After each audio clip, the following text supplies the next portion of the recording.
Vamos a hablar con nuestros invitados de la actualidad política, económica y social que afecta a los españoles. Estamos en España, tiempos difíciles.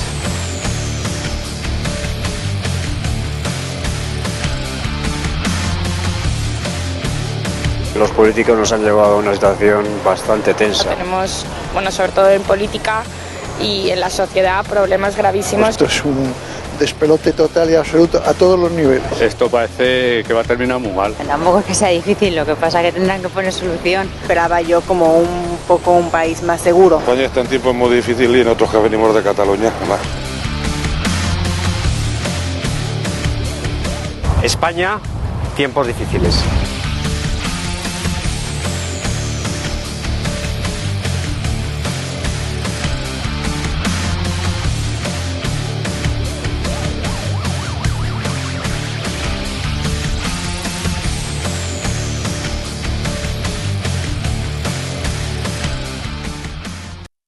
Semana se preparaban las instalaciones para albergar a los fallecidos víctimas del coronavirus.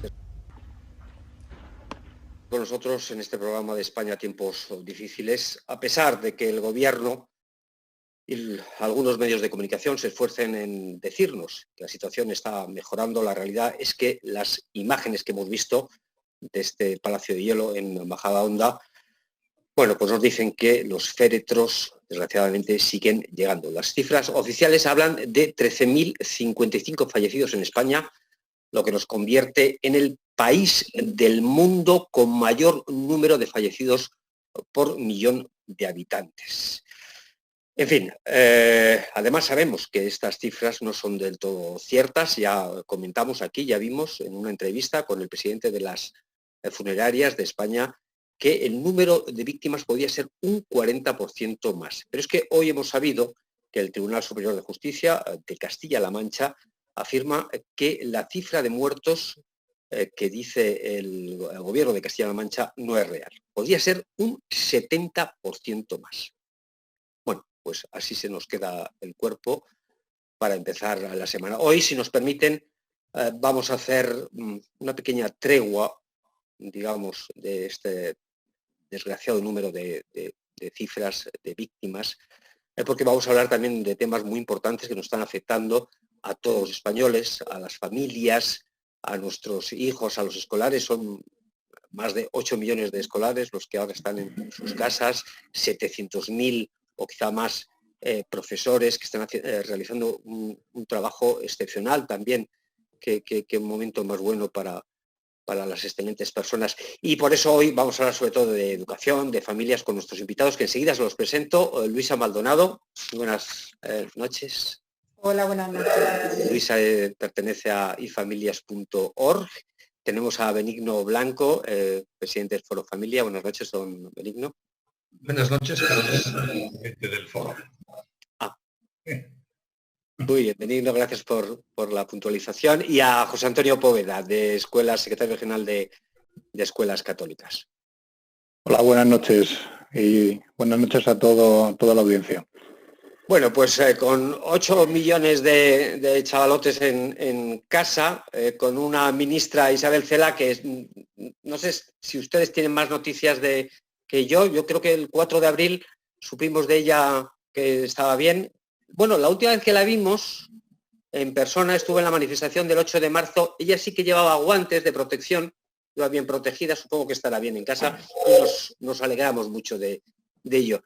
Sabemos de ella, el 4 de abril creo, un tuit donde dijo, el curso no se va a perder. Yo no sé si ustedes saben algo más, se ha comunicado con ustedes, con vosotros. Bueno, José Antonio. Sí, no, vamos, la he visto por la prensa como todos, hablando de las posibles fechas para las pruebas de la EBAU, de la selectividad y de qué pasaría con este curso, si se reiniciarían las clases o no, pero obviamente no es una de las ministras más activas en este momento, cosa que también se entiende dada la absoluta prioridad del Comité de Gestión de la Crisis del Coronavirus, ¿no? Yo sí quisiera recordar que justo el día antes de declararse el estado de emergencia fue cuando apareció publicado en el Boletín de las Cortes el proyecto de ley de reforma de la legislación de educación promovido por CELA, que creo que es una de las amenazas a las libertades y a los derechos de la familia, que están ahí congeladas de momento por el estado de emergencia, pero pendiente de una tramitación parlamentaria en la que yo creo que todos los que nos preocupamos por una educación de calidad y en libertad en España debemos estar muy preocupados. Por lo tanto, el que no veamos estos días a CELA no quiere decir que no la vayamos a ver mucho, no sé si por gracia o por desgracia, en los próximos meses. Sí, José Antonio, ibas a decir algo. Sí, hombre, yo creo que en esta situación, como decía Benigno, el foco está en otras prioridades, pero lógicamente el sistema educativo es muy importante, la educación de los niños es muy importante, y en esta situación de confinamiento y de educación a distancia, pues efectivamente la educación también pues merece algún titular, ¿no? Yo creo que un ministerio sin competencias en la gestión directa, pues bueno, tiene un papel más pues de coordinación y de tratar pues de que esto no sea 17 comunidades autónomas cada una diciendo una cosa en un tema que es común y de interés general, ¿no? El tema de la BAU era muy relevante, el tratar de buscar una salida a un colectivo de estudiantes que se están jugando mucho de cara a su futuro. Y por tanto, bueno, yo creo que ahí el Ministerio, pues sí, bueno, pues lógicamente ha tenido que liderar una solución en coordinación con todas las comunidades autónomas y bueno, pues yo creo que esa flexibilización que se va a hacer en la prueba en cuanto a las preguntas que se pueden responder o no responder, pues bueno, yo creo que obedece a una situación excepcional y creo que es apropiado. A partir de ahí, pues las fechas en las que se pueda realizar, pues bueno, yo creo que se están haciendo previsiones, ya ha habido anuncios en una horquilla de fechas. La Comunidad de Madrid ya ha señalado el 6, 7 y 8 de julio. Bueno, pues ojalá que se puedan celebrar, porque eso significará que estamos saliendo de esta situación absolutamente excepcional que estamos viviendo. Sí, hay un sindicato muy afín a vicepresidencia de gobierno que, bueno, ellos lo que piden es un poco menos que aprobado general, que no haya notas de corte. Yo no sé si esto es bueno o es malo, vamos, me temo que es malo, porque abrir la puerta a alumnos mediocres que cursen estudios, por ejemplo, de medicina, que son muy complicados, o de ingenierías, no sé, ¿qué pensáis vosotros? Sí, ahora lo que tenemos nosotros es las propuestas que ha hecho y que tienen encima de la mesa, las propuestas que ha hecho el Consejo Escolar. Y bueno, en resumen, la dividen como en varios puntos, es si se reanudan las clases a finales de abril o en mayo, o si finalmente no se pueden reanudar por el tema sanitario, ¿no? Pero en ambos casos piden que el temario se quede hasta donde han llegado, es decir, que no se amplíe temario. Esto lo piden en todo el documento que nosotros no tenemos, y que se pare ahí y que nadie se salga de temario. Esto es lo que se dice igualar por abajo, ¿no? Bueno, apuntan que si hay alumnos que evidentemente esa materia la tienen trabajada y bastante superada, pues que arbitrariamente puede el colegio, el centro educativo, bueno, ampliar, vamos, ponerlo a hacer algún trabajo más. Pero la realidad es que lo que proponen en esencia es eso, o sea, quedarnos donde estamos, porque se sienten agraviados respecto a aquellos colegios que efectivamente, porque aquí hay tres patas, el colegio, los estudiantes y los padres. Es decir, la familia implicada en que este proyecto que nos ha venido ahora online, pues salga de la mejor manera posible. Es cierto que no todas las familias pues, pueden tener esa herramienta o no estén tan implicadas, pero ante la duda, pues está claro que su forma, lo que plantean en esencia es eso. Yo no creo que haya vuelta al colegio, por el tema sanitario, fundamentalmente. Sí, no parece que haya vuelta al colegio. Se hablaba de no sé si un 12% de alumnos que no tienen acceso a redes de Internet. Luego hablaremos con David Leiva desde México, que ellos tienen una experiencia muy curiosa. Yo me convino a que se queden un ratito más con nosotros de cómo solucionaron ellos el tema en México, un país con una geografía tan complicada. Pero ¿qué hacemos con estos alumnos? No sé si se llegará a un 12%, que es un porcentaje muy alto, porque están en clara desventaja, lógicamente. Claro. Sí. ¿Qué se puede hacer? ¿Qué se puede hacer? No, sobre esa cuestión concreta yo prefiero que hable José Antonio, que es el experto y está directamente implicado en la gestión de centros escolares, ¿no? Yo, luego le dejo esa pregunta a José Antonio, sí creo que en estos momentos una de las obligaciones que tenemos todos en la sociedad española es reflexionar sobre qué podemos aprender para el futuro de esta crisis, que obviamente es absolutamente excepcional, probablemente la crisis más seria desde el punto de vista económico, político, jurídico, educativo de nuestra generación, de nuestras generaciones, ¿no? Y también para la educación. Yo tengo la experiencia de los que me rodean a mí, de mis amigos, de mis familias, lo que me llega, lo que leo, y creo que estamos viendo, por una parte, una madurez de la sociedad civil española y en particular de las familias, como hemos tenido pocas ocasiones de comprobar en las últimas generaciones. Y creo que ese es un dato relevante cara al futuro también para el sistema escolar. Uno de los riesgos que plantea, en mi opinión, la reforma legislativa propuesta por la ministra Celaá es esa tendencia, siempre que gobierna la izquierda en España al menos, de un mayor intervencionismo administrativo con un incremento de las limitaciones de los derechos, la capacidad de elección, de tomar la iniciativa, de dirigir la educación de sus hijos por parte de la familia. Me parece que la experiencia de esta crisis del coronavirus debiera llevarnos, entre otras muchas cosas, también a replantearnos este asunto, ¿no? Luego creo que la vida política española, después de la crisis del coronavirus, va a tener que ver muy poquito con la que estamos conociendo hasta ahora. Probablemente haya un reequilibrio de fuerzas políticas a todos los niveles, comunidades autónomas y Parlamento Nacional, que pueda afectar incluso a la estabilidad del gobierno y que pueda hacer que los debates ejecutivos se planteen de otra forma, ¿no? Y también creo que el papel de las nuevas tecnologías en la educación debe ser revisado y repensado a partir de la experiencia de lo que está pasando durante estas semanas. Y ya le dejo a José Antonio para que conteste a la pregunta específica que planteabas, Frank. Desde luego es una cuestión que no es nada sencilla. Estamos en una situación excepcional.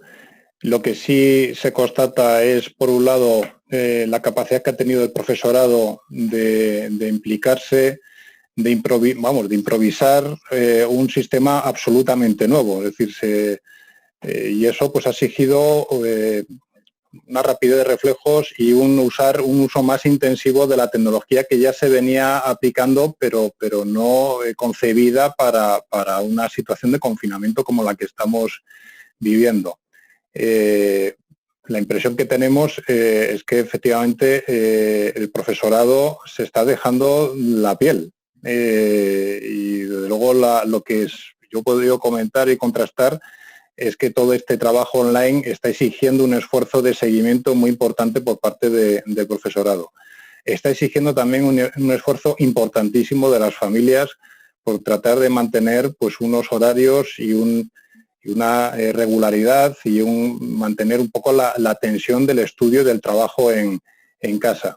Y esto es verdad que no todas las familias pues están en la misma disposición. Y efectivamente aquí el acceso a Internet o lo que se llama la brecha digital, pues efectivamente ha aflorado con fuerza en toda su crudeza. En ese sentido, pues ha habido iniciativas por parte de gobiernos autonómicos de tratar de paliar eso con colaboración del sector privado, de facilitar herramientas y bueno, pues las tablets, etcétera, tarjetas telefónicas, en fin, un poco tratar de suplir las familias con menores posibilidades de acceso, pues bueno, que lo puedan tener y que puedan trabajar en casa. La cuestión que estabais planteando, yo creo que es más bien de algún sector, ¿no?, que plantea esto del aprobado general. A mí me parece que esto del aprobado general, pues yo creo que no es un buen mensaje que se lanza o que se lanzaría a la sociedad. Yo creo que efectivamente habrá que adaptar la evaluación a estas circunstancias y yo creo que ahí hay que confiar en los profesionales de la educación que van a ser capaces de, pues, bueno, incluso hay instrucciones de muchas consejerías pues adaptando los criterios de evaluación, etcétera, a esta nueva situación y por tanto pues yo creo que efectivamente puede haber una evaluación, que habrá flexibilidad a la hora de esa evaluación y yo de luego yo tengo muy serias dudas de soluciones de este tipo que yo creo que nada o sea, habría que suplir o localizar donde hay problemas y tratar de suplirlos a no estas soluciones fáciles del aprobado general, ¿no? Bueno, yo creo que en esta situación excepcional habrá que variar esos criterios y probablemente pues esos decisiones de repetición de curso, pues a lo mejor hay que ser un poco más restrictivo, bueno, en función también de la valoración que del trabajo hagan el claustro de profesores, ¿no?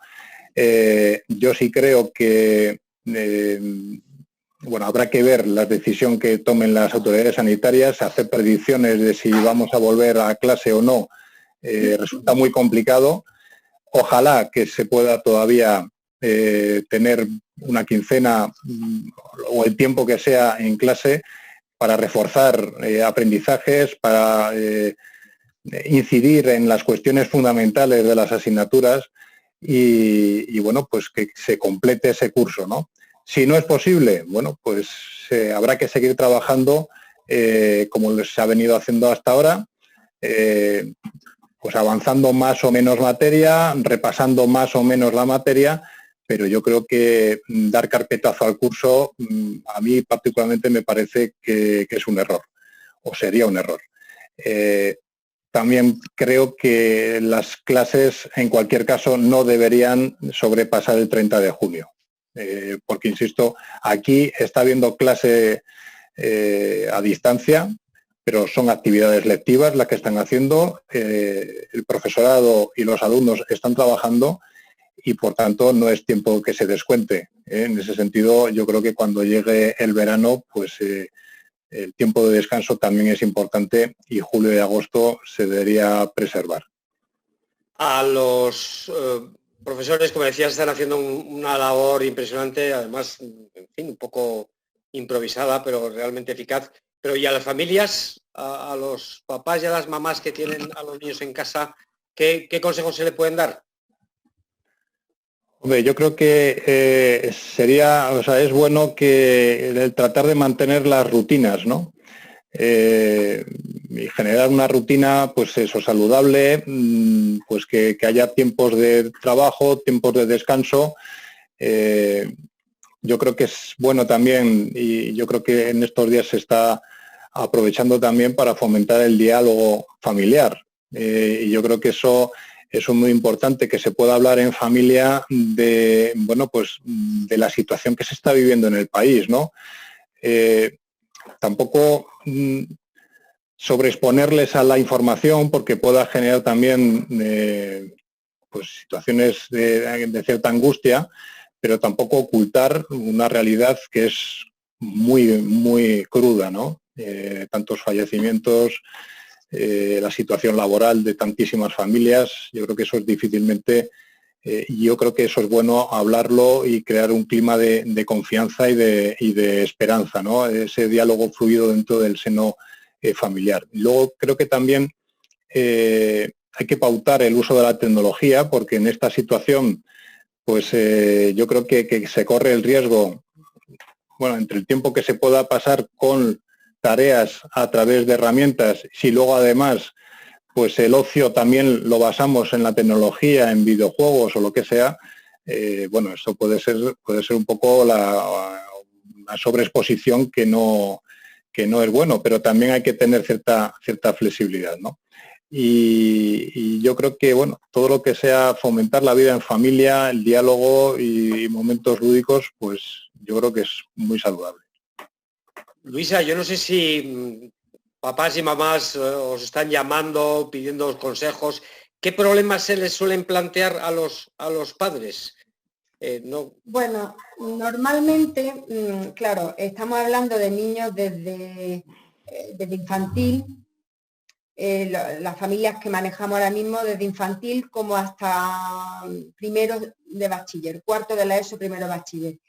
¿Y qué nos plantean? Pues bueno, sobre todo que ellos tienen que, se ven en la obligación, este cambio que nos ha pillado a todos con el pie cambiado, pues tienen que tutelar, tienen que hacer de profesores provisionales, de maestros temporales, ¿no? Porque efectivamente el profesorado está haciendo un esfuerzo impresionante. Ha cambiado en la mayoría de las ocasiones, de las circunstancias, ha cambiado rápidamente a una enseñanza online y yo me parece que, hombre, todo es mejorable, por supuesto, sobre todo con la rapidez que se ha cambiado, pero claro, las familias, que muchas de ellas, el padre y la madre están trabajando desde casa, pues cuestan. Yo creo que es una gran oportunidad y ahora sí que estamos dando, por ejemplo, estamos ofreciendo muchísima formación en este sentido y contando con gente buenísima, ¿no? Como José Antonio Calderero, ¿no? Que está impartiendo mañana, de hecho, hace una open class sobre este tema, porque es un cambio en la familia que bueno, que nos pilla de nueva, ¿no? Y es quizá compatibilizar el tiempo de trabajo de los padres con ese ser un maestro temporal que tiene que tutelar al hijo, porque al final a esos niños, pues niños de cuarto de primaria, de quinto, si me apura hasta de cuarto de la ESO, yo tengo uno en cuarto de la ESO y aunque es verdad que ya va solo, pero tienes que estar ahí, porque como bien ha dicho José Antonio, al final tienes que tutelar que no estén todo el día con un ordenador o con videojuegos, o sea que bueno, es una oportunidad que nos obliga a todos a replantearnos la estructura familiar, que yo creo que es muy positivo, aunque nos va a costar. Yo también creo que también es una oportunidad para fomentar la autonomía de los niños, ¿no? De los alumnos. Muchas veces los padres estamos tentados de estar ahí muy encima, incluso de hacerles cierta tarea y yo creo que aquí también se está planteando esa oportunidad de responsabilizarles, de responsabilizarles del trabajo y que sean conscientes de la situación que se está viviendo y que ganen en autonomía también, que no dependan de que esté el padre o la madre permanentemente encima para ver si se hacen o no se hacen tareas. Yo creo que hay que facilitar esos espacios de trabajo y de estudio, pero con autonomía en el trabajo, ¿no? Esto también es verdad que es matizable en función también de las edades, pero hay que tratar progresivamente de que los alumnos ganen en autonomía, porque a veces los padres, yo creo que, bueno, es muy común hablar de a ti que te han puesto de deberes, ¿no? Cosas de ese tipo. Y dice, bueno, yo ahí yo creo que perdemos un poquito a veces el norte, ¿no? Sobre estos temas, alguna consideración que se me ocurre. Yo ya no estoy en la fase de padre, sino de la de abuelo, y por lo tanto lo veo esos problemas de los adolescentes o de los niños pequeños con más distancia, ¿no? Pero yo creo que siempre que pasamos por una circunstancia difícil, crisis económica, enfermedad, dolor, la que sea, desempleo, los seres humanos tenemos dos opciones. Una es hundirnos, desesperarnos, dejar de luchar, creer que no hay expectativas de futuro. Y la otra, que es la que suele merecer la pena en la vida, es aprovechar eso para crecer para adentro también, ¿no? Estoy seguro que en la sociedad española habrá las dos actitudes. Algunos se dejarán hundir, renunciarán al esfuerzo, creerán que los nuevos retos son imposibles, pero también estoy seguro, porque se nota en el ambiente, que la inmensa mayoría están aprovechando esto para crecer. Yo tengo varios profesores de enseñanza media y de primaria en mi familia y algunos están aprendiendo el uso de nuevas tecnologías como si tuviesen 15 años. Encuentro un hermano que se jubila, este es su último curso, y me decía el otro día, nunca pensé que iba a acabar tan tecnológico mi carrera como docente, ¿no? Se está permitiendo una personalización de la enseñanza como nunca por pura necesidad. Ahora cada alumno con cada profesor tiene una relación que yo creo que puede resolver también bastante los problemas de evaluación. La evaluación continua nunca va a ser, por decirlo así, más ajustada a la realidad que el fruto de la experiencia de estos meses, sin duda ninguna, ¿no? Y luego, respecto a las propuestas esas de aprobados generales, etcétera, dejan de ser tonterías, obviamente, pero no hay que olvidar un factor. Después de la crisis sanitaria va a venir una crisis económica que va a ser brutal. Vamos a tener una caída de producto de entre el 10 y el 20%, algo que no hemos conocido salvo en periodos bélicos. Y va a haber un desempleo en una sociedad como la española basada en pymes brutal. Por lo tanto, los chicos españoles lo que necesitan no es menos capacitación, menos conocimiento, menos cultura del esfuerzo, sino todo lo contrario.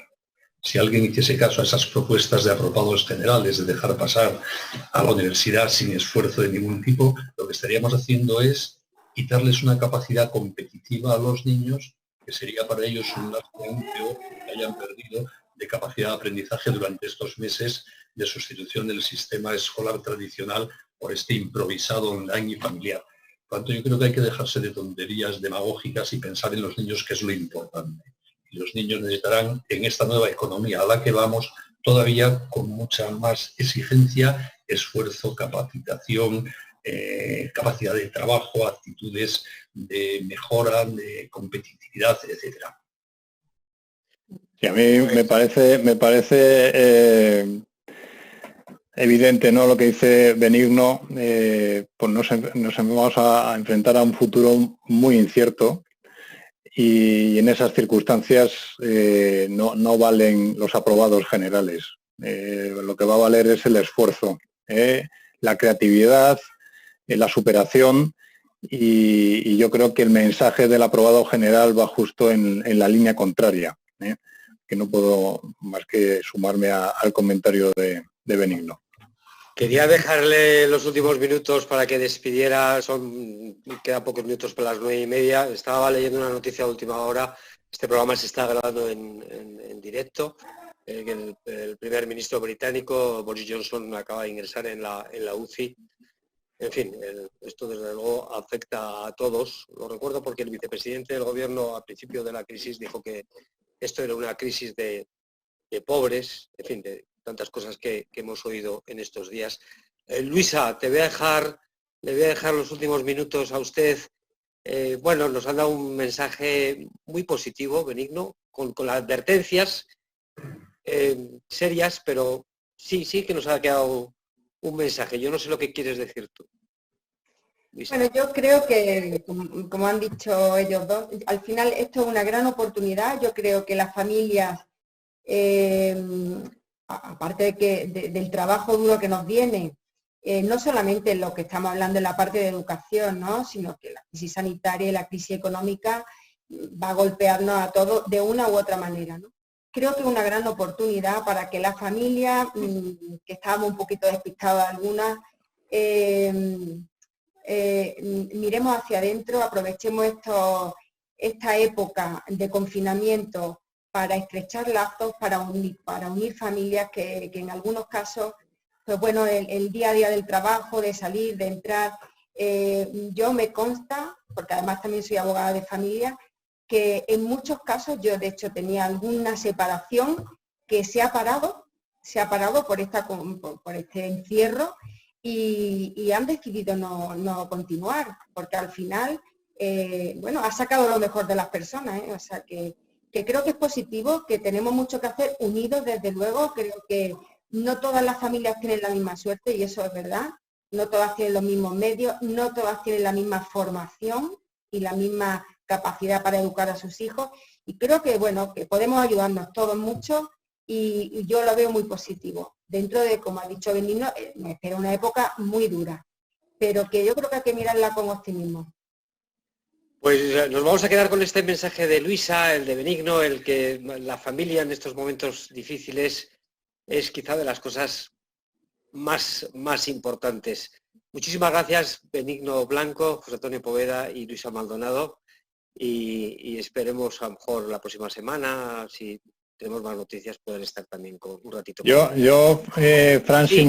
si me lo permites, porque me estaba acordando de aquella polémica que abrió la ministra cuando decía o cuestionaba, ¿no?, de quién era responsabilidad de los hijos. Yo creo que también en esta época de confinamiento, yo creo que se pone encima de la mesa el error de aquel comentario y la evidencia, ¿no?, de quién van a ser responsabilidad de los hijos, ¿no?, sino de sus padres. Y por supuesto la institución escolar tiene una importancia fundamental, pero precisamente para ese refuerzo de la capacidad y de la gran responsabilidad que tienen los padres respecto de la educación y formación de sus hijos, ¿no?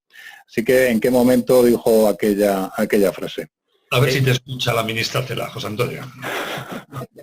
Muchas gracias, José Antonio. No lo recordaba, se han dicho tantas cosas que no recordaba. Gracias a los tres. Hasta la próxima.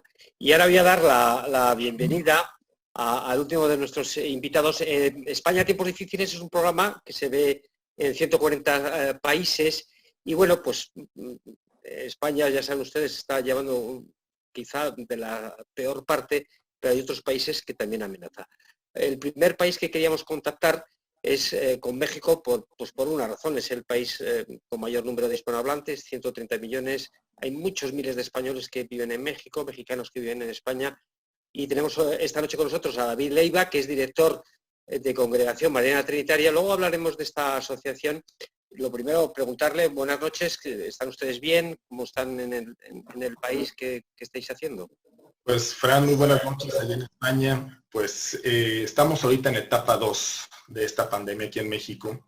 Lamentablemente estamos empezando a vivir los estragos que ustedes en Europa ya vivieron y... ¿Sí me escuchan, perdón? Sí, te escuchaba, estaba haciendo otras indicaciones a esto, perfectamente. Bueno, pues estamos ahorita viviendo, empezando a vivir lo que ustedes lamentablemente ya vivieron. Vienen semanas muy difíciles para México, lamentablemente no está ayudándonos tampoco la economía, porque bueno, pues como lo decían quienes me antecedían en la voz, no es solamente el tema de la pandemia, las semanas tan oscuras que vamos a vivir como seres humanos y como familia. ¿Qué vendrá después? Lamentablemente mi moneda mexicana se está deslizando en inflaciones y espirales que parecen no frenar. La situación de la violencia que lamentablemente en algunos años atrás en México se ha venido escalando, pues lamentablemente está haciendo que esta situación sea más compleja, ¿no? Estaba yo recibiendo informes en la mañana y también a través de los medios noticiosos de que pues lamentablemente estamos ya empezando a morir los mexicanos del COVID-19, pero también el narcotráfico, esta guerra de violencia, pues también está cobrando vidas día con día y es un poquito lo que estamos viendo, la inacción también del gobierno. Lamentablemente estoy escuchando también por voz de ustedes que en España hay una clase de insensibilidad de quienes toman decisiones a nivel gubernamental y bueno, pues ustedes seguramente han visto que nuestro gobierno en México también le ha costado muchísimo trabajo comprender y asimilar la situación y por consecuencia pues tomar decisiones lógicas y racionales en momentos tan complejos. Sí, aquí estamos remarcando mucho el papel de la sociedad civil como, digamos, cuando tu gobierno no tiene mando, no tiene liderazgo, pues son los españoles, los ciudadanos, los que se sacan las castañas del fuego. De eso precisamente sabéis vosotros mucho. Congregación Mariana Trinitaria es una asociación que lleva muchos años en México. Cuéntanos, porque vosotros en momentos muy difíciles, estoy hablando de un terremoto que ocurrió hace unos años, digamos que donde no estaba el gobierno, ahí estabais vosotros. Pues al final del día, cuando tocaba el liderazgo, yo creo que los seres humanos o la sociedad en general tenemos que tomar ese liderazgo.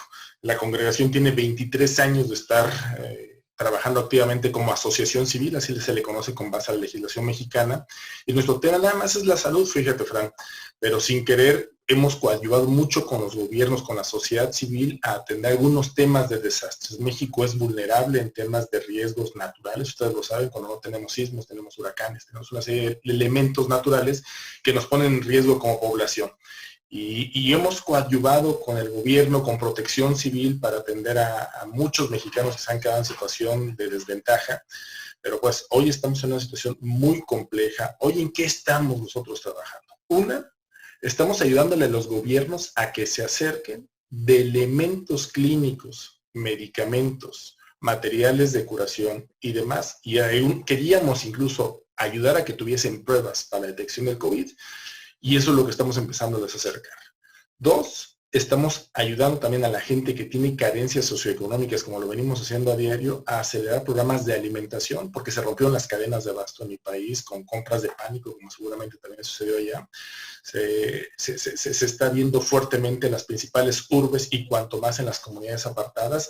Esto le sumas el tema de la situación económica, todo este desliz de la moneda que te decía inflacionario, pues todo se encareció de manera brutal. Entonces a la gente no le está alcanzando ni siquiera para comer, si es que tienen dinero, después para acercarse lo necesario. Entonces estamos empezando a generar, junto con los gobiernos y con las instituciones sólidas y serias, cadenas de abasto. Eso es lo que estamos empezando, repito, a atender. Por un lado, que la gente no se quede sin comer y sin lo elemental para su higiene personal y la higiene de sus espacios.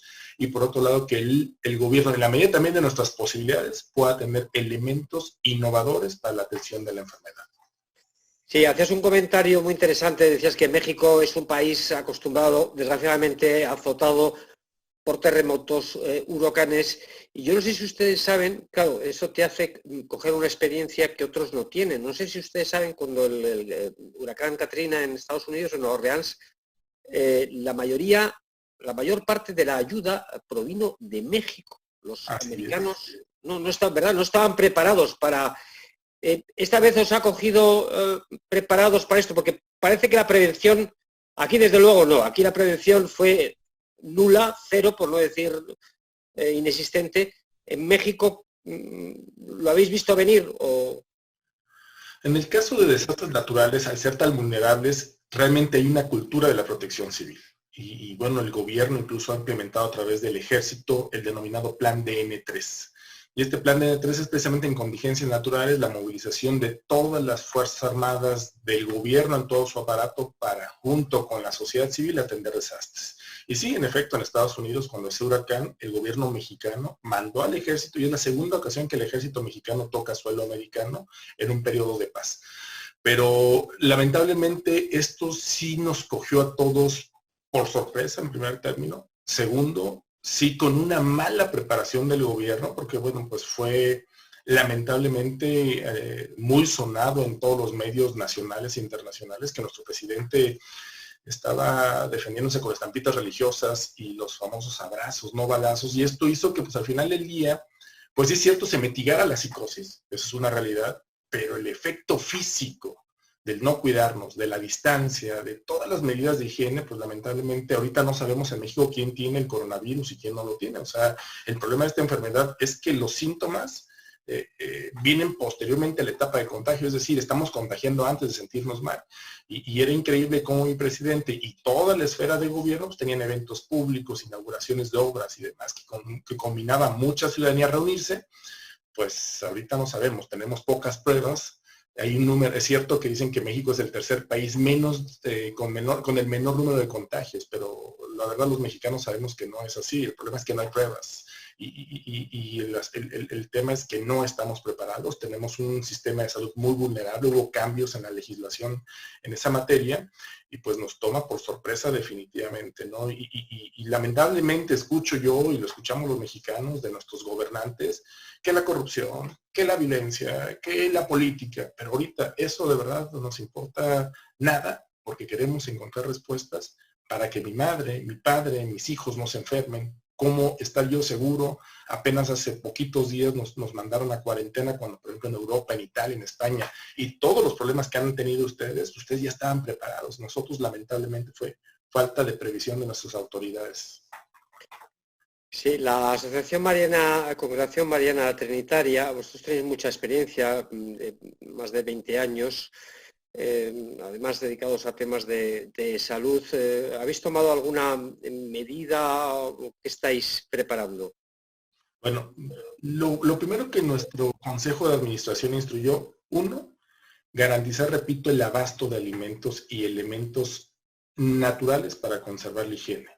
2, ya estamos preparándonos nosotros para reactivar las pequeñas economías. La congregación tiene una presencia en todo el país y en 17 naciones más, sobre todo en aquellos núcleos rurales, núcleos comunitarios, donde pues la vida se hace en el día a día y la gente subsiste con lo que gana económicamente a diario. Ahí estamos empezando a impulsar ya la reactivación de la economía, que la gente que produce algún tipo de vegetales, de animales, empiezan a generar cadenas de comercio justos, circulares en lo local. Porque bueno, pues es una forma de mitigar, no hay un plan económico lamentablemente que pueda decir vamos a hacerle frente de esta otra manera. Los ciudadanos tendremos que tomar esa responsabilidad y también con los gobiernos empezar a activar pequeñas obras comunitarias que permitan la generación y la derrama de, aunque sea pocos recursos, porque pues ya tenemos en México muchas empresas que han cerrado, sobre todo las de servicios como restaurantes, como cosas así donde la gente, pues hay una gran concentración de capital humano y esas ya cerraron, entonces ya hay una cantidad importante de personas sin empleo. Hacia allá vamos y sobre todo, pues sí, la congregación ha sido muy respetuosa del llamado a las autoridades, sobre todo en el término de los servicios de salud, sumarnos. Nosotros no podemos hacer más nada, tenemos áreas de salud, de atención, pero bueno, pues al final del día, este sí está siendo en México responsabilidad de los servicios públicos de salud, porque no han habilitado servicios privados de salud para la contención o la atención de pacientes de estas características. Pues David Leiva, director de Congregación Mariana Trinitaria, muchísimas gracias por estar con nosotros desde México. Son ya casi las 9 menos cuarto. Por cierto, David, vosotros vais a venir a España a hacer una presentación, lo habéis suspendido todo, pero seguís con la intención, ¿no? Sí, así es, Fran. Fíjate que la congregación empezó a tener mucha relación con España particularmente y con toda Europa en el tema de investigación de medicina. Ahí la congregación es muy potente, bueno, en épocas de no contingencia como esta, en el sentido de integrar medicinas, diferentes características de medicinas, y bueno, pues esa es realmente la columna vertebral, y de ahí hemos generado mucho el tema de desarrollo social y otros múltiples programas que tenemos para generar bienestar y economía para la sociedad. Y hemos ya abierto oficina en España, porque al final del día España, aparte de que compartimos lengua y tradiciones, cultura, etcétera, etcétera, pues nosotros sentimos que es la puerta para que empecemos a vincular esfuerzos las sociedades europeas, asiáticas, africanas con las latinoamericanas, porque de repente en el ámbito del desarrollo social, los latinoamericanos estamos muy acostumbrados a recibir recursos, ya sea de Europa o recibir recursos de los Estados Unidos sobre todo, pero también que se conozca lo que se está haciendo en materia de desarrollo social, que esas buenas prácticas puedan ser útiles también para temas de migración, por ejemplo, que es un asunto que en Europa sé que antes de todo esto era complejo, y bueno, de una u otra manera, al ser comunidades migrantes, las que nosotros tenemos muy fuertemente en México, sobre todo en los Estados Unidos, pues cómo poder compartir esa experiencia y cómo la estamos atendiendo para mitigar los embates de las familias que se quedan y superar la atención de esas personas que van llegando a nuevos territorios. Muchísimas gracias, David. Cuidaros muchísimo en México, y gracias también. Veo que todavía José Antonio y Luisa se han quedado a escuchar el final del programa. Por nuestra parte, pues nada más. Hoy ha sido un programa un poquito más tranquilo después de una semana tremenda, pero desgraciadamente tenemos que recordar el número de fallecidos. No nos podemos olvidar de ellos. Son más de 13.000 muertos en España, el país del mundo con mayor número de fallecidos por millón de habitantes. Esto no se puede olvidar. Y aquí estaremos mañana para contárselo. Muchísimas gracias.